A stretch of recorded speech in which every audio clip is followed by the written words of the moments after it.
11वीं सेंचुरी का दौर था। मुस्लिम दुनिया बिल्कुल ही बिखरी हुई थी।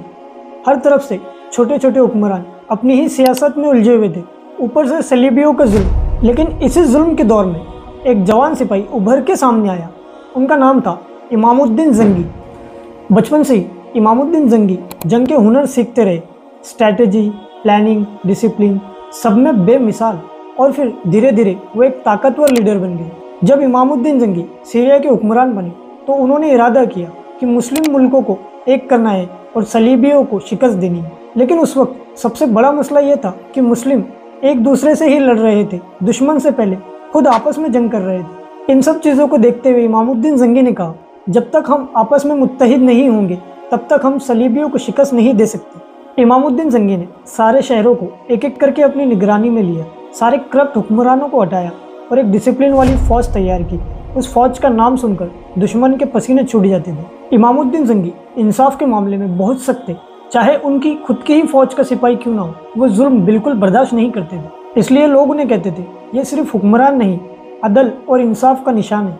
अब हम बात करेंगे एडेसा के उस मजबूत किले की जिसे उन्होंने फतह किया था। दोस्तों, यह सलीबियों का सबसे मजबूत किला था। मुस्लिम ममालिकों को कहना था कि एडेसा को फतेह करना बहुत मुश्किल काम है, लेकिन इमामुद्दीन जंगी के लिए मुश्किल नाम का लफ्ज़ ही नहीं बना।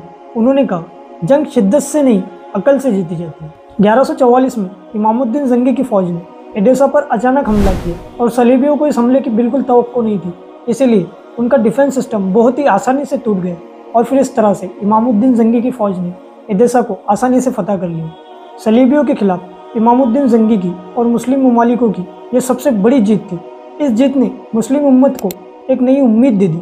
एडेसा की फतेह के बाद इमामुद्दीन जंगी के बारे में लोग कहने लगे, ये वो शख्सियत है जो सलीबियों के दौर को बदल सकता है। लेकिन दोस्तों, इमामुद्दीन जंगी और आगे बढ़ने वाले थे, जेरूशलम की तरफ रुख करने वाले थे। लेकिन कलात बाजार किले की घेराबंदी के दौरान उन्हीं की फौज में से एक गद्दार ने उन्हें कत्ल कर दिया। 1146 में इमामुद्दीन जंगी शहीद हुए और ये खबर मुस्लिम ममालिकों के लिए एक बहुत बड़ा सदमा थी। लेकिन उनका ये मिशन वही रुकना नहीं था। उसी राह पे चल के, उसे बुनियाद पे खड़े होकर आगे बढ़कर वो काम सलाहुद्दीन अय्यूबी ने किया जिसे इमामुद्दीन जंगी ने शुरू किया। दोस्तों, ये थी कहानी इमामुद्दीन जंगी की, जिसने उस दौर में मुस्लिम दुनिया में एक उम्मीद जगाई। इमामुद्दीन जंगी ने यूनिटी का पैगाम दिया और मुस्लिम उम्मत को दिखाया कि अगर मुसलमान एक हो जाए तो वो जवाल को भी उरूज में बदल सकते हैं। और इस तरह से इमामुद्दीन जंगी की दास्तान यहाँ ख़त्म होती है। और आने वाले वीडियो में हम बात करेंगे उनके फर्जंद नूरुद्दीन जंगी की।